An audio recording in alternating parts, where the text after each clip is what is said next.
আসসালামু আলাইকুম রহমতুল্লাহ বরকাতুহু।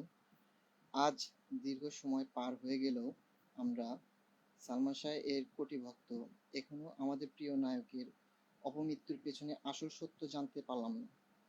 যাকে ঘিরে বাংলা চলচ্চিত্রের একটি সোনালী অধ্যায় রচিত হয়েছিল, তার এই রহস্যজনক পরিণতি কোনোভাবে মেনে নেওয়া যায় না। আমরা কোনো সহানুভূতি চাই না, আমরা শুধু সঠিক ও নিরপেক্ষ তদন্তের মাধ্যমে বিচার চাই। সালমান শাহ কীভাবে মারা গেছে, এর পেছনে কারা দায়ী, তা প্রকাশ পাওয়া প্রতিটি ভক্তের অধিকার।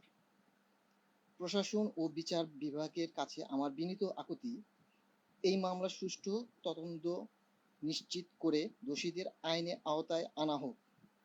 সালমান শাহ শুধু একজন নায়ক ছিলেন না, তিনি ছিলেন আমাদের চলচ্চিত্রের অহংকার। আসুন আমরা সব ভক্ত এক হয়ে সোচ্চার হই। ন্যায় বিচার নিশ্চিত না হওয়া পর্যন্ত আমাদের এই দাবি অব্যাহত থাকবে। Justice for Salman Shah.